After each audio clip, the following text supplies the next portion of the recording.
¿Cómo les va? Bienvenidos a No Somos Nada, nuestro podcast de temas internacionales que a veces pasan por situaciones locales, con una semana que quedó marcada prácticamente en las últimas 24 horas y que además nos va a llevar a varias reflexiones durante este espacio sobre temas éticos, sobre temas de política contingente, pero sobre todo tratar, que es nuestro propósito primordial, de construir con ustedes una comunidad en la que dialoguemos sobre los temas.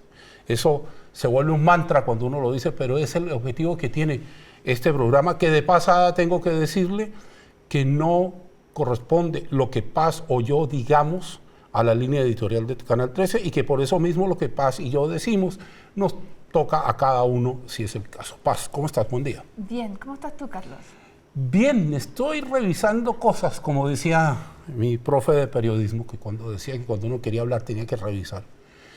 Yo creo que hay varios temas conexos y hay varios temas que son importantes. Antes de eso, usted nos está viendo en YouTube, porque este podcast tiene la gracia de tener video, aunque no es primordial aquello, la campanita de YouTube. Nos escucha en Apple Podcast y se lo agradecemos, y nos escucha también en Spotify. Todos los comentarios, por cierto, a la altura de lo que tratamos de hacer para ustedes. A ver, comencemos. Si hay un país en el mundo que se ha dado a sí mismo la calidad de faro de Alejandría de la democracia, es Estados Unidos, que va por el mundo diciéndole a todos los países del planeta: su democracia es válida, su democracia no es válida, usted debe hacer esto, usted debe hacer aquello, que en alguna época impone sanciones de acuerdo a lo que está pasando en el mundo. Estoy diciendo simplemente lo que hace, pero que yo creo que ayer recibió un mazazo casi equivalente al mazazo del asalto del Capitolio de enero hace un par de años. La acusación contra Donald Trump, expresidente de los Estados Unidos, el 45º, si no está, el 45, va a abrir escenarios absolutamente insospechados e impensados. ¿O estoy muy perdido yo en el espacio? Yo no estoy tan segura. Me gustaría pensar como tú. Yo tengo algunas dudas, ¿sabes por qué? Porque este caso, que la gente ya conoce bastante de qué se trata en su sustancia, constituye una ofensa que, comparado con otras causas que Donald Trump tiene, que son muchas, no es grave. Es básicamente lo que en Chile podríamos decir es una boleta ideológicamente falsa, una boleta de campaña, más o menos. Es un pago, una contribución de campaña no declarada, y esa contribución en realidad lo que consistió es el pago de un soborno. ¿Puedo hacer un matiz? Sí, dale. Es una boleta ideológicamente falsa emitido por un candidato presidencial de los Estados Unidos y a su vez con un engaño mediante con respecto a de dónde salió esa plata. Sí. Y eso, por lo menos desde este lado de la mesa, significa un problema de proporciones, porque ataca la credibilidad total del sistema. No es cualquier persona la que emite esa boleta. Sí, pero pasa lo siguiente, es que yo ¿desde dónde lo miro yo? Mira, es posible, a pesar de esto obviamente es histórico, porque es el primer presidente que ha sido criminalmente acusado, etc. Eso es muy importante. Esto comparado con las otras ofensas no es tan grave. Y hay una defensa buena que él tiene, que es que el gasto, esa es la defensa probablemente que él va a tener. Nosotros no conocemos todavía los cargos, se van a saber la próxima semana. Lo más probable es que la defensa de Trump alegue que este gasto él lo habría hecho de todas formas, en un contexto no de campaña, para tratar de evitar la humillación de su familia. Eso es relativización, con el perdón tuyo. No, sí, no es la defensa no es mía. El argumento es relativista, porque la infracción, cualquiera delito, se comete en un momento, en un lugar determinado. Yo no puedo decir, y digo delito porque el gran jurado en Manhattan lo considera delito, no lo estoy diciendo yo, lo está diciendo una instancia judicial de los Estados Unidos, para que nadie después diga, este señor dijo. No, hay una instancia judicial de Estados Unidos que considera que el señor Trump actuó delictualmente y por eso se lo acusa. Que se haya hallado culpable es otra cosa. Pero ¿a dónde voy? ¿A qué es relativo? A que yo no me puedo defender, es como si alguien asesina a otra persona. No, si lo hubiera asesinado igual. O sea, de verdad creo que más allá de lo, de lo poco transgresor, si quieres, en comparación a otras Son cosas. escalas de gravedad del delito. Ahí hay que colocar eso donde corresponde. ¿En qué sentido? En que entonces le estamos diciendo a la gente, usted hágalo, si total, Trump lo hizo, got away with it, se salió con la suya. A mí lo que me preocupa, Paz, es la polarización que esto va a producir. Sí, por supuesto. Bueno, yo solamente te digo que en realidad esto es una ofensa electoral. Por eso es distinto de otro tipo de delitos contra las personas o delitos, por ejemplo, contra la democracia, poner en peligro la vida del vicepresidente, de los congresistas. Porque en la escala de ofensas de Trump, que son muchas, y ofensas electorales también, por ejemplo, está el caso de Georgia, hay otras cosas más graves que él ha hecho. Entonces, ¿dónde está mi preocupación? Me preocupa que él se pueda salir libre de polvo y paja de esta causa y que las otras no hayan avanzado lo suficiente. Porque para el Estado de Derecho, para la salud de la democracia, sería bueno que quedara establecida la responsabilidad, no solamente política, sino también del punto de vista penal, cuando el mismo vicepresidente Mike Pence dice, mi vida estuvo en peligro, y la de mis colegas ese día, y la de los funcionarios, y entonces ahí ya hay un quiebre importante que todavía no se refleja en términos de responsabilidad para el expresidente. A ver, yo parto de dos elementos, y hoy lamentablemente o afortunadamente, de verdad que estamos cada uno al lado de la mesa con respecto a lo que estamos hablando. Delito, por pequeño que sea, es delito. Y si hay alguien que está obligado a respetar la ley en todas sus circunstancias, y no ocurre, son aquellas personas que tienen cargos públicos. Aquí que el dinero hubiese salido o no, y de dónde salió, a mí, dentro de todo, me parece lo menos relevante el caso. Lo que me parece más relevante es haber hostigado a una persona, haberle pagado a la persona, haber puesto una tercera persona que después dijo que no, que efectivamente él no había pagado nada, que a él le habían dado la plata, y lo otro, haber colocado el sistema jurídico estadounidense, desde hace 2 semanas, con me van a arrestar, ustedes tienen que resistir. Ahora, zanjado eso, las otras investigaciones van a seguir su curso, y aquí hay otro daño, y por eso comencé hablando del faro de la democracia. Porque resulta que aquí no va a haber alguien que diga, Mr. Trump es culpable. No, va a haber muchas explicaciones políticas que van a entrampar todo, y finalmente va a resultar que el asedio al Capitolio, por tomar seguir la escala de gravedad, va a ser menos relevante que lo que estoy diciendo desde el comienzo. Ahora, ¿qué me pasa a mí con esto? Si a mí hay alguien que me viene a dar lecciones en la vida, por lo menos que tenga la hoja limpia. Yo por eso mismo no le doy lecciones a nadie. Tiene que tener la hoja limpia. Ahora, que se vuelva esto un circo mediático, con toda seguridad se va a volver. Alguien en prensa hoy me preguntaba cuál es la diferencia entre los casos Nixon, Clinton y Trump. El caso Nixon, la diferencia fue que renunció justito antes de que todo esto pasara. Sí.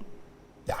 El caso Clinton se salvó por un tecnicismo, y ese tecnicismo hasta el día de hoy le pesa a Clinton y le pesa a quienes lo salvaron. También. Que era haber sostenido, me tocó hacerlo acá, yo ya estaba en el canal, haber sostenido que él no había tenido relaciones sexuales, lo que técnicamente era cierto. Pero en el caso de Trump, lo que es particularmente complicado es que estuve averiguando, lo dice la BBC, no lo digo yo, es que no hay ningún impedimento para que se presente como candidato, y aún más, siendo condenado, mira lo que te voy a decir, no hay ningún impedimento para que ejerza desde la cárcel si es el caso. Y entonces nosotros decimos, ojo, los faros de Alejandría nos dicen esto, y resulta que aquí en Chile, y me imagino que en Perú, donde la presidenta Boluarte, dicho sea de paso, enfrentará una semana tormentosa la próxima semana, y en Colombia y en varias partes del continente, una persona que ha sido presa no tiene derecho a ningún cargo público, y se dice explícitamente. Entonces, ese es el sabor que me queda. Podría estar de acuerdo con, no sé si es un delito menor o es un delito, el gran jurado en Estados Unidos normalmente no te encausa por delitos chicos, se llegan a acuerdos judiciales antes. Pero siento que en esta división de tareas que nos tocó hoy, yo creo que el caso Stormy Daniels o Miss Clifford, hay que colocarle el caso, Stephanie Clifford, hay que colocarle el caso y la atención que se merece. Porque al final terminamos normalizando. Y eso me preocupa mucho. Yo no te lo estoy normalizando, yo solamente digo que esa es la posible defensa que él tenga. Él tiene buenos abogados, y que lo que a mí me preocupa es que las otras ofensas queden sin castigo, esta también. Entonces, y coincido contigo que para la salud de la democracia norteamericana, para la salud del Estado de Derecho, es bueno que todos los delitos tengan una sanción. Entonces, coincidimos perfectamente en eso. Ahora, creo que el caso de Georgia continúa avanzando, que ese además está bastante claro, y también siendo una ofensa a las leyes no solamente a las leyes del Estado de Georgia, sino que a las leyes del Estado federales, como tales. Y recordemos, es el caso donde él dice, consígueme los votos, como sea, que faltan, para no quedar en déficit su candidatura, que en ese momento él intentaba seguir con la tesis de que él había ganado en vez de perdido. Y la sigue manteniendo. Y la sigue manteniendo, exactamente, que es una forma de atacar la legitimidad del gobierno actual. Ahora, para ser bien justo, intento ser justo, el argumento de Donald Trump contra lo que estamos conversando es que es una cacería de brujas, que nunca se había hecho una cacería de esa magnitud, que Estados Unidos está en manos de la izquierda radical, estoy repitiendo lo que él dijo, y además que Estados Unidos a partir de ayer se convirtió en una nación tercermundista. Ha dicho además el señor expresidente que finalmente el fiscal Bragg es un corrupto y que lo están persiguiendo para ayudarle a Joe Biden a ganar la reelección. Eso es lo que ha dicho él en su defensa, lo tengo que consignar. Sí, no sé si quieres articular sobre eso. A mí me llama la atención lo siguiente, que en el fondo, si es que él llegara con esta defensa a decir que no es un delito propiamente electoral porque él habría pagado el dinero de todas formas, que es la defensa más probable, entonces hay un tema ahí, porque, va a quedar reforzada su narrativa de que él es una víctima, como ha dicho, de una conspiración. Y me llama la atención que en Ron DeSantis, que es el otro posible candidato con más chance del lado republicano, refuerza esa narrativa de Trump, de que él es una víctima de una conspiración, además con un tinte particular, porque dice que en el fondo esto habría sido orquestado por George Soros. Personaje de barras. Entonces, no sé, porque al señor Soros le echan la culpa de tantas cosas, no sé qué tenga que ver George Soros en este momento con todo el proceso judicial y el trabajo de la fiscalía, yo creo que no, pero bueno, la narrativa es muy importante. Entonces, a mí me preocupa, como dices tú, que una persona que está acusada criminalmente, o en este caso por todo este proceso que estamos comentando, tenga la posibilidad de seguir adelante.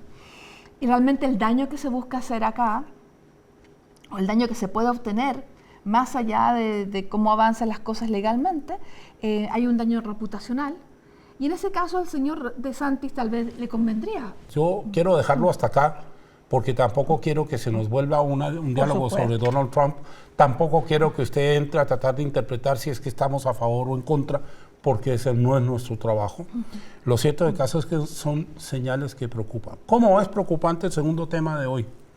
Se ha hablado mucho esta semana de inteligencia artificial. Parece que todos descubrimos que existe una cosa que se llama ChatGPT, que hay unas plataformas que uno le dice en texto que construyan una imagen. Personalmente estuve jugando con una de ellas y provoqué un par de Picassos y Dalíes dentro de lo que quería hacer. Pero yo sí quiero hacer un punto junto a ustedes de lo siguiente. Hay un riesgo en la aplicación de la tecnología, no en la tecnología en sí misma, que consiste en que conscientemente un grupo de personas, o un grupo de países, o un grupo de partidos pudiesen alterar la realidad de otro, que ya está pasando, mediante la entrega, ahora sí, de imágenes que coloquen la duda. Para ir contigo, la imagen del Papa Francisco, dicho sea de paso, su salud ha mejorado y parece que lo dan de alta en las próximas horas, con parca blanca, es el mejor ejemplo que puedo dar ahora de lo que puede pasar con eso. Y yo creo que ahí, Paz, para ir contigo, hay un riesgo para la democracia y hay un riesgo para la seguridad de las personas. Bueno, esto es lo que tú dices, nosotros estamos totalmente de acuerdo, de hecho, porque el riesgo es entregar información que puede ser gráfica o de la otra, que parezca veraz, pero que en realidad no lo es. Y en ese sentido ya hemos visto ejemplos en la misma elección de Trump y en el Brexit, de cuando se entrega información falsa al electorado y el electorado vota incluso sobre la base de esa información que no es verdad. Si tú le agregas el efecto de la inteligencia artificial más extendida y cómo esto te hace gráficamente ver una realidad que no es, entonces la confusión es mayor, porque son pocas las personas que tienen suficiente acceso a la información para distinguir lo falso de lo verdadero. Y además el Estado no tiene suficientes herramientas también para establecer esas líneas, ¿verdad? Entonces, para hacer su rol un poquito de árbitro de qué es lo falso y lo verdadero y cómo se usa maliciosamente la información, información incluso completamente fabricada. La legislación está tardísima cuando se trata de inteligencia artificial. Es que hay un problema que es de nuestros días, viene como desde el año 1 de la humanidad, que es un problema ético. Cuando yo disemino información falsa, sabiendo que es falsa, eso hasta hace unos 10 años, uno tenía cierta razonable posibilidad de distinguir qué era lo falso. Ahora las posibilidades son menores, pero hay otra cosa que es más grave, que queda del lado del inculpado la demostración de la inocencia. Me explico. A alguien lo acusan de cualquier cosa. Antes uno tenía que probar su acusación. Ahora se deja en redes sociales colgada y dice, mire, que él responda por esto. Yo tengo esta información, que responda por esto. Y la inteligencia artificial lo que termina proveyendo paz, ustedes que nos están escuchando, es un escenario ideal para cambiar realidades. Y esas realidades, cuando uno estudia la historia, han posibilitado en la historia, ¿qué quiere que le diga? Desde el régimen nazi en Alemania, hasta Stalin en la ex Unión Soviética, hasta Fidel Castro en Cuba, hasta Hugo Chávez en Venezuela, y también otra serie de cuestiones que sean, digamos, situaciones que ha tenido que vivir la humanidad. Mire, la cosa es tan grave que, le voy a dar este ejemplo. Ayer con Tomás Pardo, que es el que hace Twitch, tenemos una plataforma en Twitch, vaya y verla, es entretenida, se conversa mucho. Entonces estábamos hablando de este tema y le digo yo, Pardo, ponle a GPT gol de Iván Zamorano en Francia 98. Como yo soy futbolero, Zamorano no hizo goles en Francia 98. Sin embargo, lo que yo le pedí a la inteligencia artificial y el relato que me acompañó partía de que yo no la estaba engañando. Claro. Entonces me hizo toda una oda del gol de Iván Zamorano y yo le digo a Pardo, Zamorano hizo un gol, no, te estoy diciendo que no. Cuando chequeamos la información, no había existido tal gol. Entonces, ¿cuál es el miedo que uno tiene? Que en esta vorágine de cosas en las que estamos metidos, la gente empiece, y ya está pasando, a adquirir nociones o información que no está chequeada y que, por cierto, no hay interés en chequearla. Bueno, Google dice, Carlos, que tú eres mi papá. Hombre, sí. Y hay otros que dicen que tú eres mi hija. Y hay otros por pero ahí lo dice Google, y que soy tu abuela. Que y soy tu abuelo. Claro, eso ya es más grave. Sí, pero Google, bueno, personas podrán decir lo que quieran, pero Google dice que tú eres mi papá, cosa que nosotros obviamente tenemos un programa que se llama No Somos Nada porque no somos parientes. Y significa que Google no ha tomado nota de nuestra no relación. O significa una cosa que me explicaron el otro día, para ir cerrando este tema de la inteligencia artificial. Esto funciona como el cerebro. Tiene una cosa que se llama tokens, que son bits de información. Y todo eso se conecta. Entonces, entiendo que ChatGPT comenzó con millones de estos tokens. ¿Qué pasó? Que se alimentó el programa de tal manera que si Paz pregunta algo y el programa le contesta, hay un token más. Ante la pregunta si el caballo de Bolívar era blanco, hay un token de alguien que contestó sí, efectivamente, el caballo de Bolívar era blanco, por decirle cualquier cosa, se llamaba Angostura. Cuando alguien pregunta cómo se llamaba el caballo de Bolívar, la respuesta de la inteligencia artificial va a ser, se llamaba Angostura y era blanco, porque alguien lo aportó. ¿Cuál es el riesgo? ¿Qué pasa si una multitud de personas o personas de interés entran y alimentan y diseminan una información falsa? Entonces, ahí hay un tema que lo queremos compartir con ustedes que tiene que ver, por favor, si es el caso, no nos crean. Es que si a usted le suena algo que no es real, no lo crea. Vaya, busque, consulte, porque estamos al borde de algo que puede desembocar muy tristemente en otras cosas. Una cosa es el avance, pero el avance siempre en la historia de la humanidad ha provocado cambios y esos cambios a veces no han sido tan afortunados. Bueno, una cosa es la herramienta y otra cosa es la utilización. Eso es. Y además, yo coincido contigo que aquí hay un dilema ético. Y te voy a mencionar un detalle. Yo estuve hace poco en Holanda en un curso sobre inteligencia artificial y entre los profesores tuve un profesor de la Universidad de Delft, la Universidad Técnica de Delft, y en la Universidad Técnica de Delft, donde estudian inteligencia artificial y construyen robots muy avanzados, tienen 120 filósofos, un equipo de 120 filósofos destinados solo a trabajar los aspectos éticos de la tecnología y la inteligencia artificial. Porque solo sobre bases éticas luego puede construirse una regulación buena. Y además para construir también bases culturales sobre las cuales descansa esa regulación para que tenga aplicación.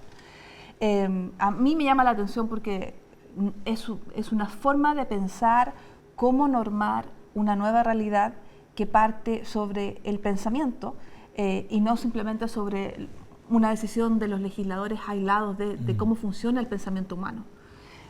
Porque definitivamente sobre esto no hay vuelta atrás. Es que el fin no justifica los medios.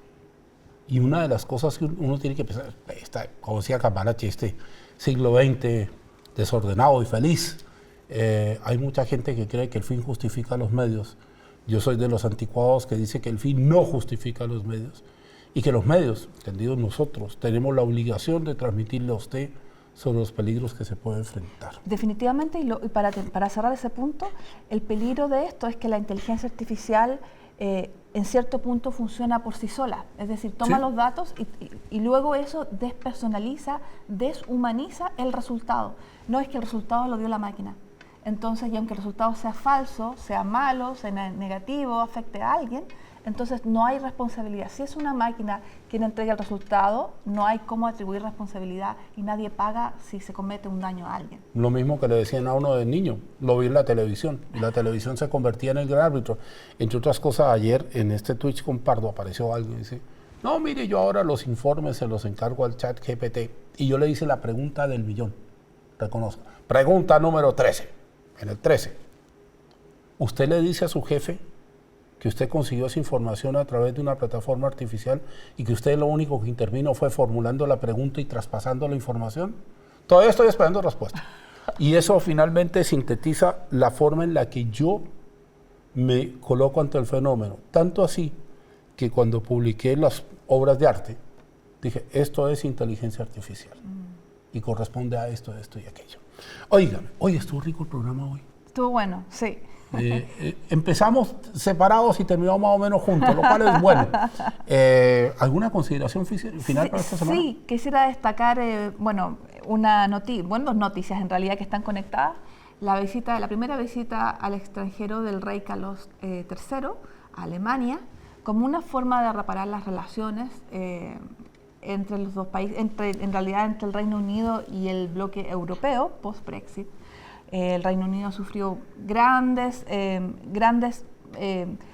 daños a su economía y en otros aspectos también culturales y falta de trabajadores que necesitan, etcétera, debido al Brexit, y tienen que reparar las relaciones desde muchos puntos de vista. Y otra forma de reparar los daños causados por el Brexit es que después de 2 años de negociaciones, el Reino Unido anoche, está la noticia, ha accedido al famoso TPP-11, que en realidad su nombre es CPTPP, y que ahora es TPP-12, con el ingreso de un país, el primer país que realmente no es del Pacífico y que se hace miembro de esta asociación Transpacífico.